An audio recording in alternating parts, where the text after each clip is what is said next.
Assalamualaikum warahmatullahi wabarakatuh. Di sini kami akan mempresentasikan hasil laporan akhir praktikum mata kuliah rekayasa perangkat lunak dengan judul Perancangan E-commerce untuk meningkatkan penjualan toko oleh-oleh anak.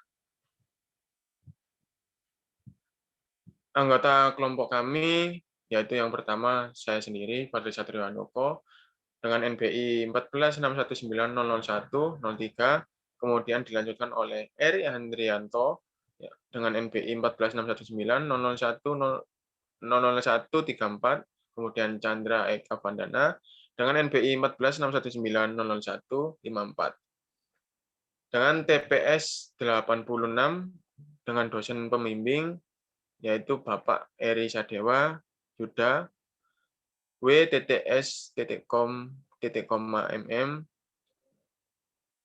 dari Fakultas Teknik Prodi Informatika Universitas 17 Agustus 1945 Surabaya. Nah, ini bab satunya.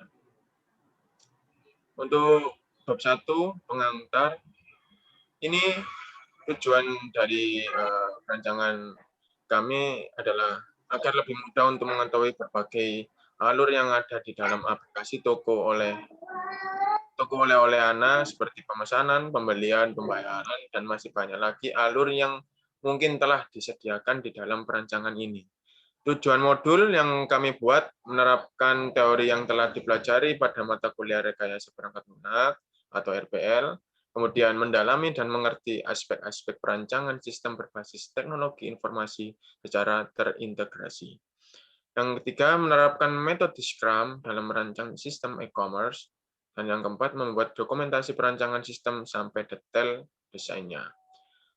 Untuk ruang lingkup yang kami buat, aplikasi yang kami rancang ini akan membantu toko oleh-oleh anak dan masyarakat yang ingin memulai usahanya dalam hal penjualan oleh-oleh. Dengan bekerja sama untuk mencapai keuntungan maksimal dari penjualan manual yang diinginkan. Rancangan ini memiliki ruang lingkup 1. Informasi produk dan pemesanan berbasis web. Customer bisa melihat produk serta melakukan pemesanan sesuai keinginan berdasarkan produk-produk yang ditampilkan. Hal tersebut memudahkan pembeli dalam mengetahui informasi terkait produk dan bagi penjual juga memudahkan dalam melakukan pelayanan. Yang kedua, sistem pembayaran berbasis web. Kami merancang sistem guna memfasilitasi proses konfirmasi pembayaran menggunakan transfer bank ataupun menggunakan uang elektronik. Untuk selanjutnya dilanjutkan oleh anggota kelompok kami yang lain. Silakan. Deskripsi fungsional. Dalam aplikasi yang kami buat ini memiliki fungsional sebagai berikut. Pembeli dapat melakukan pemesanan produk. Pembeli dapat memilih bentuk pembayaran yang diinginkan, misal GoPay, M-Banking, transfer ATM, dan lain-lain. Sistem dapat mengkonfirmasi setelah pembayaran berhasil. Sistem secara otomatis memberikan pilihan pengiriman. Sistem juga memberikan voucher pengiriman. Sistem memberikan kode pembayaran. Sistem dapat menampilkan data pesanan customer. Sistem dapat melakukan backup data-data penjualan ke database. Sistem juga bisa melakukan informasi otomatis terkait pesanan, seperti belum dibayar, dikemas, dikirim, selesai, atau dibatalkan. Sistem dapat menyediakan fitur chat untuk menanyakan info lebih lanjut tentang produk. Sistem dapat memblokir user yang melakukan pemesanan tanpa pembayaran yang dilakukan berulang kali, atau spamming. Pembeli dapat membatalkan pemesanan meskipun sudah dilakukan pembayaran jika stok di toko habis. Sistem menyediakan fitur wishlist untuk user.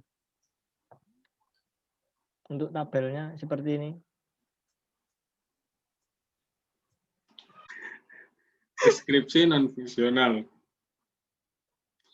Pada aplikasi yang kami kembangkan, nantinya akan memiliki tampilan user interface yang user-friendly serta responsif sehingga dapat dengan mudah dimengerti oleh pengguna. Kemudian sistem akan dapat diakses selama 24 jam melalui browser baik melalui laptop, tablet, dan smartphone. Keamanan sistem juga akan dioptimalisasi sehingga dapat mencegah terjadinya kebocoran data. Dalam hal ini, password dari pengguna akan dienkripsi agar lebih aman.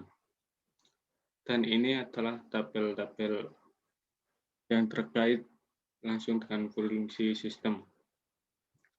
Aspek DTS.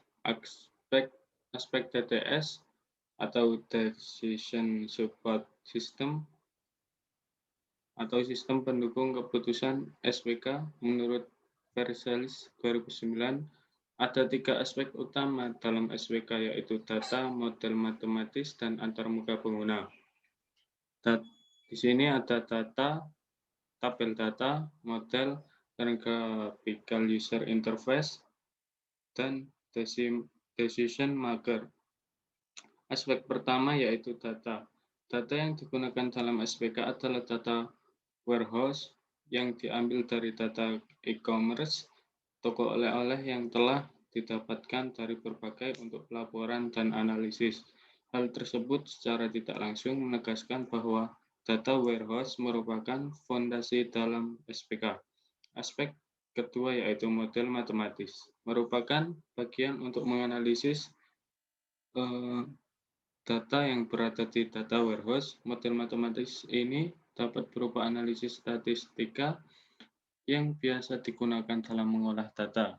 Model matematis ini berfungsi untuk merubah data menjadi informasi dan pengetahuan yang berguna untuk pengambilan keputusan. Aspek ketiga yaitu antarmuka pengguna atau user interface. Aspek ini merupakan aspek yang secara langsung dilihat dan berinteraksi dengan end user atau dalam hal ini pemegang keputusan. Data yang ditampilkan harus memberikan informasi yang valid, reliable, dan dapat mendukung untuk pengambilan keputusan. Data biasanya ditampilkan menggunakan berbagai jenis grafik, animasi, atau peta yang berguna untuk melengkapi data yang ada. Selanjutnya dilanjutkan oleh Mas Fadil. Untuk rekap aktor dan fungsional, di dalam aplikasi ini terdapat 3 faktor dengan peranan yang berbeda.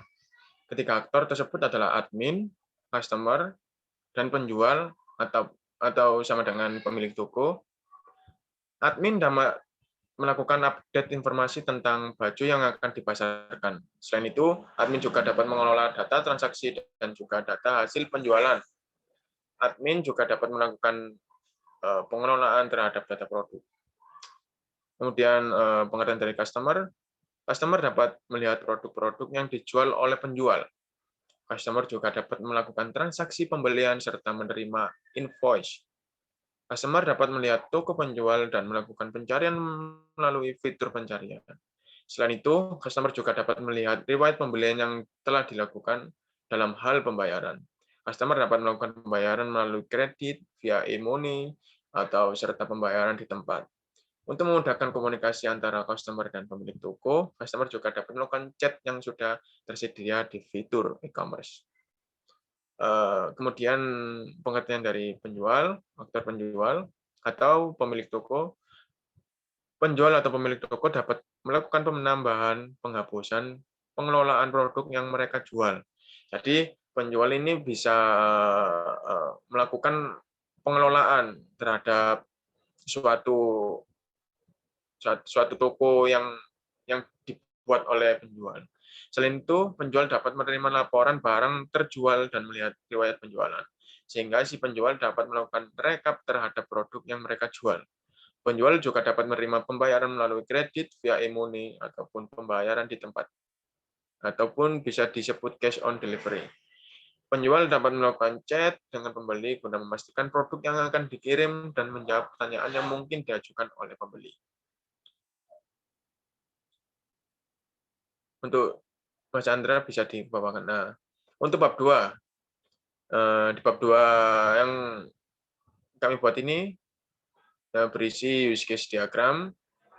Use case diagram yang kami buat terdapat 3 aktor yang tadi sudah saya jelaskan. Ada 3 aktor, admin, customer, dan penjual atau kasir. Terdapat dari admin mempunyai login mempunyai sketch diagram login admin, update informasi, manage data dashboard, manage data transaction, ataupun sales report. Untuk customer, login in as customer, push dashboard, transaksi, ataupun bisa can put in shopping cart. Untuk yang kasir, login kasir, kemudian retrieve close data, kemudian retrieve sales report, kemudian make an invoice. Bisa dibawakan Mas Chandra. Dan ini bab 3, penjelasan bab 3, activity diagram dilanjutkan oleh Mas Eri Endrianto. Monggo Mas Eri. Activity diagramnya terdapat admin, customer, kasir.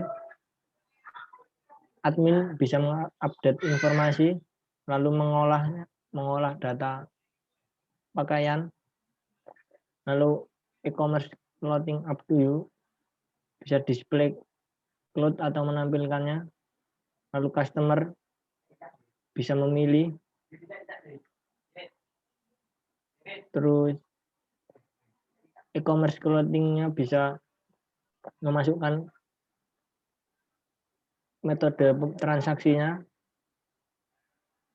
lalu admin dari mengolah data bisa diterima oleh kasir datanya,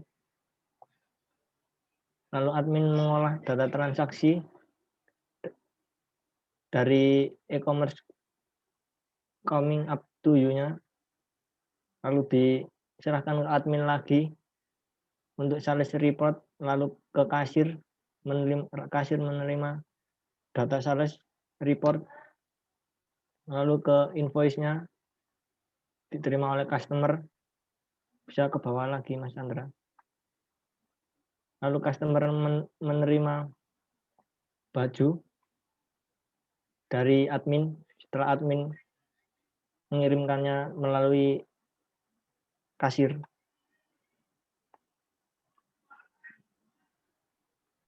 Activity diagram login user akan dilanjutkan oleh Mas Chandra. Activity diagram login user, customer bisa memasukkan username atau password dan request. Jika benar, validasi. Database akan memvalidasi jika benar, akan langsung ke sistem. Jika salah, maka balik lagi ke username, balik lagi untuk memasukkan username dan password. Jika divalidasi ini benar, maka customer akan ditampilkan menu. Activity diagram input data. Admin select menu, close data, system request execution, database mengexecution, manage collect data menu, system manage data menu, admin memasukkan data closes, sistem save data, dan jika benar maka akan data tersimpan, jika salah kembali lagi ke manage close data menu. Activity diagram delete data dilanjutkan oleh Mas Fadil. Ya, untuk activity diagram delete data, dari admin menuju ke memiliki select menu close data, menuju ke request yang diterima oleh sistem, kemudian dari request menuju ke execution yang diterima oleh database. Dari execution menuju ke manage close data menu yang diterima oleh sistem, kemudian manage close data menu mengirimkan delete data close yang diterima oleh admin. Dengan delete data close, kemudian menuju ke remove data. Dari dari delete data close menuju ke remove data yang diterima oleh sistem untuk mengelola data yang mungkin sudah diterima oleh sistem ataupun admin. Kemudian dari manage close data menu ini terdapat dua garis panah yang menuju ke manage close data menu, yaitu ke delete data yang saya jelaskan. Kemudian yang kedua ini dari false dan true menuju ke manage close data menu. Kegunaan dari false dan true ini untuk mengelola jika benar menuju ke data remove, jika salah mengulangi kembali ke manage close data menu. Bisa dikebawakan Mas Andra.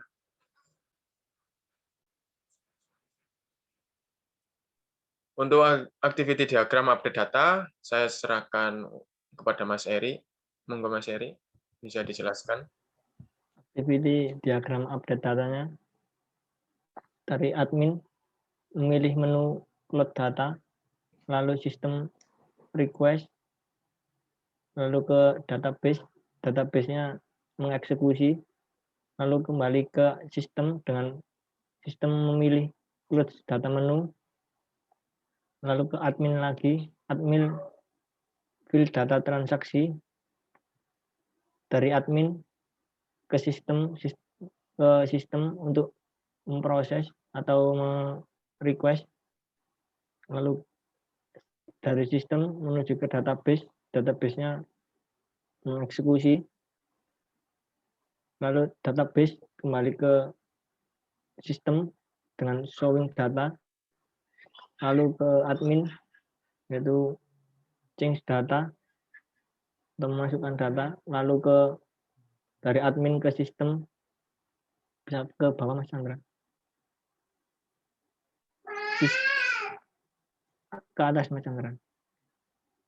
Nah, sistem mengupdate cloud data, lalu jika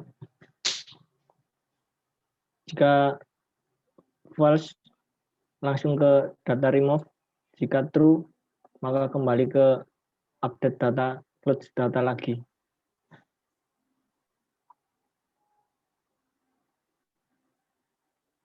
Untuk state diagram login-nya akan dijelaskan oleh Mas Chandra. Untuk state diagram login, di sini user bisa sign-in untuk validasi. Jika sign-in ini berhasil, maka akan ditampilkan menu utama.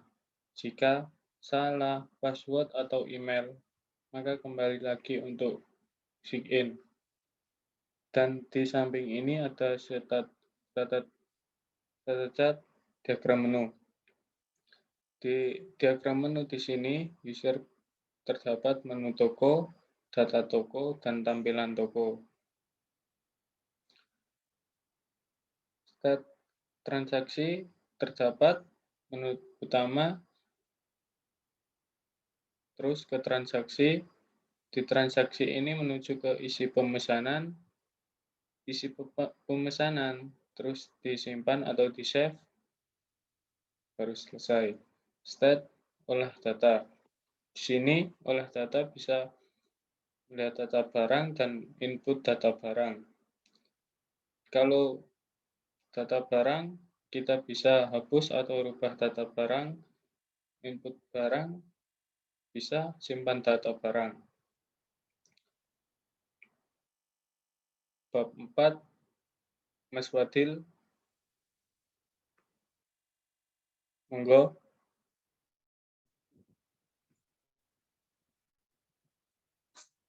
Ya, terima kasih Mas Chandra. Untuk bab 4 sequence diagram, ini adalah tabel sequence diagram login yang kami buat dari program e-commerce. Di aktor admin, kasir, atau customer, Untuk pertama username ataupun password, menuju ke halaman login. Setelah kita ada username atau password, menuju ke halaman login, ya kan? Setelah kita memasukkan username dan password, bisa masuk ke halaman login. Kemudian dari halaman login memproses dari username password itu benar atau tidaknya. Jika benar, akan menampilkan menu toko, langsung masuk ke menu toko. Jika salah ataupun error, kembali lagi ke username, memasukkan username dan password kembali. Bisa dikebawakan, Mas Andra. Kemudian di sequence diagram aktivitas, admin input, hapus, dan update data. Oke, agak ke bawah, Mas Andra. Dari aktor admin, menampilkan menu barang. Setelah menampilkan menu barang, bisa melihat atau menampilkan halaman data barang. Dari halaman data barang ini sebelum menuju ke halaman input data barang, di sini bisa untuk mengupdate atau menghapus barang. Jadi jika kita stok barang kita di toko kita habis ataupun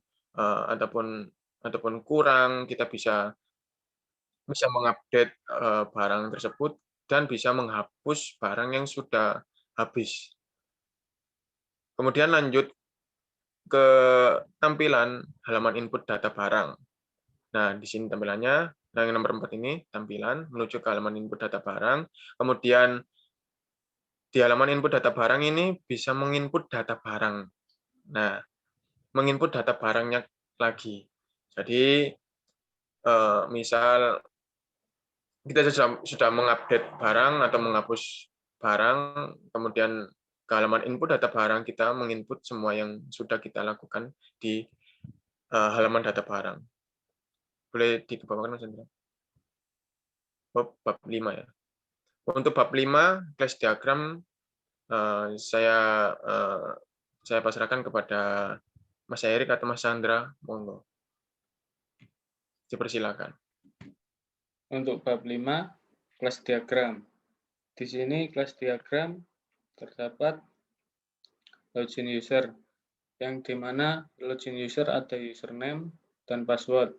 Fungsinya untuk ngecek admin, ID, sama username.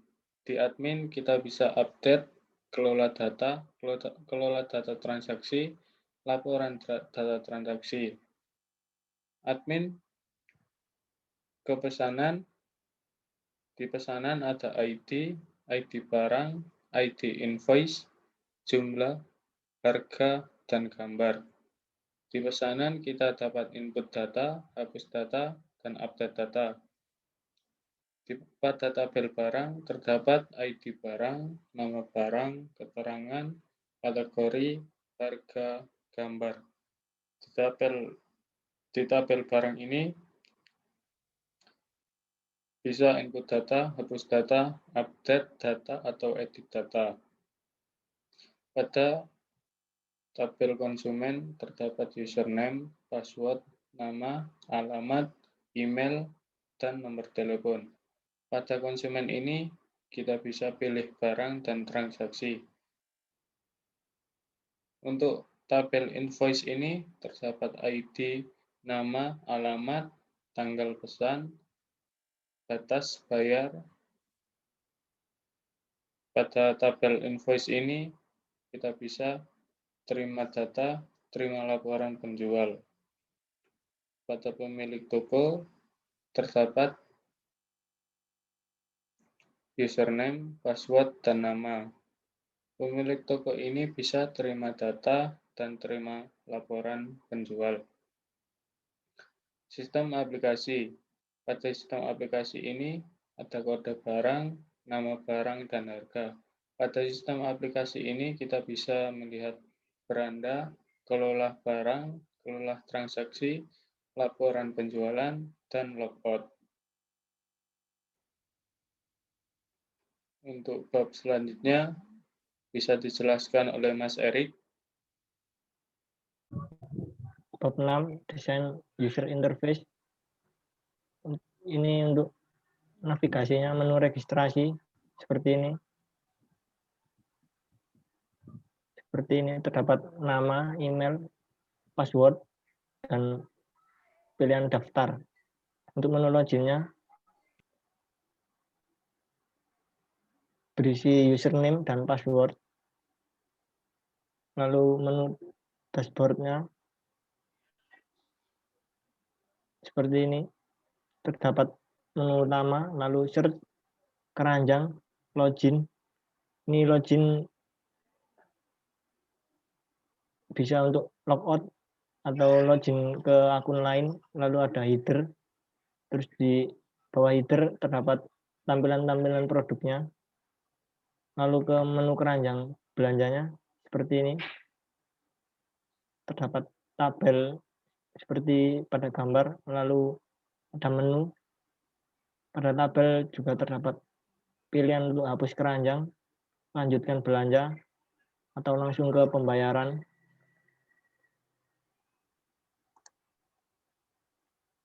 Untuk proses pesanan, tampilannya akan seperti ini. Masih terdapat menu dan tampilan search. Untuk menu admin tambah barangnya seperti ini. Ini untuk tampilan adminnya. Terdapat tabel dengan 6 kolom. Untuk menu invoice pesanannya seperti ini. Ada ID invoice, nama pesanan, nama pemesan, alamat pemesan, tanggal pemesan, batas pembayaran, dan aksi. Untuk desain input atau outputnya akan dijelaskan Mas Fadil.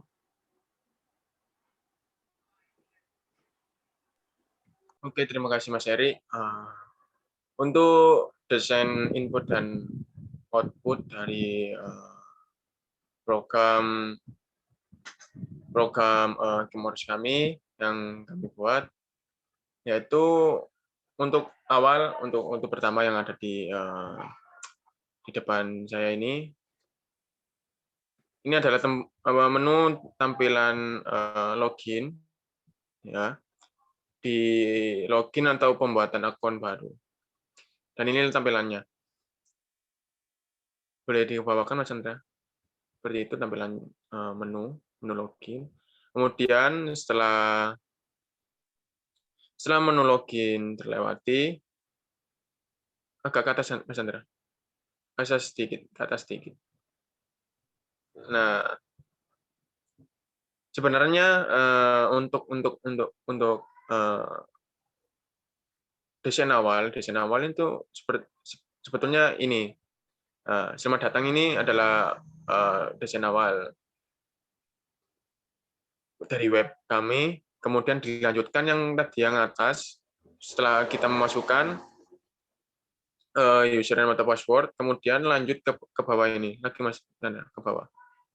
Nanti setelah memasukkan itu semua, tampilannya akan seperti ini.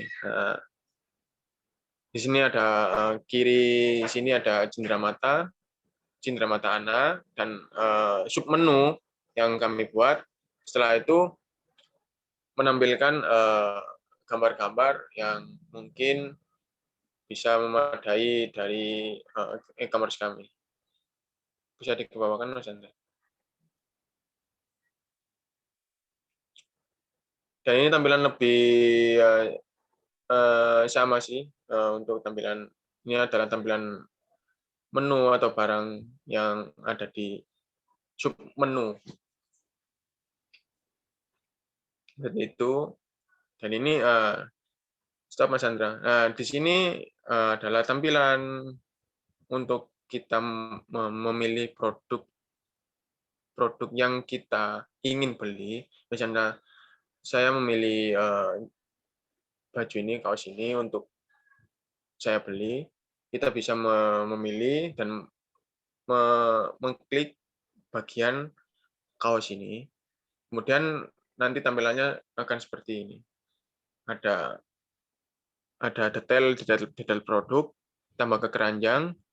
Jika mungkin kurang cocok dengan kemauan kita bisa kembali. Kita bisa kembali dan memilih barang-barang yang kita ingin cari lagi. Jika kita memang menginginkan kaos ini, kita bisa memasukkan tambah ke keranjang dengan harga yang bisa dilihat di tabel berikut. Dibawakan Mas Chandra. Dan ini tampilan setelah kita memasukkan kaos di keranjang kita. Tampilannya kan seperti yang ada di tampilan ini.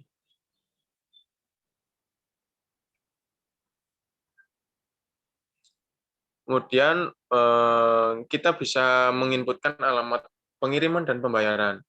Nama lengkap kita, alamat lengkap kita, nomor telepon, pilih bank yang kita punya, ya kan? Itu misal BCA, ini hanya semisal saja. Nah, kita pakai nama orang lain. Misal seperti ini, Nur Anggita, ya kan? Pilih pengiriman JNE. Bisa dari JNE, JNT, itu bisa.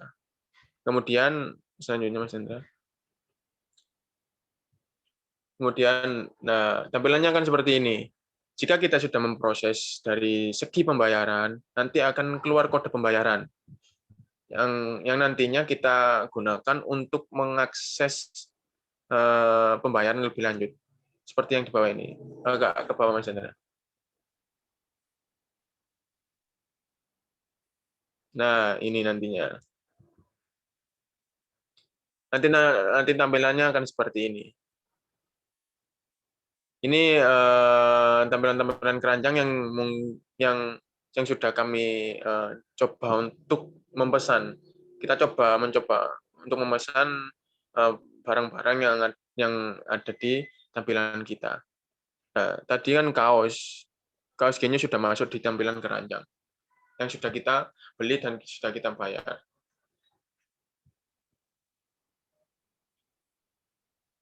Di gambar ini adalah tampilan dari invoice pemesanan produk seperti bawah ini. Ada ID invoice, nama pemesanan, alamat pengiriman, tanggal pemesanan, batas pemesanan, dan aksi. Ini adalah tampilan invoice pemesanan produk. Sekian dari kelompok kami. Jika ada salah kata atau mungkin perbuatan, mohon dimaklumi atau dibenarkan. Sekian dari kami. Wassalamualaikum warahmatullahi wabarakatuh.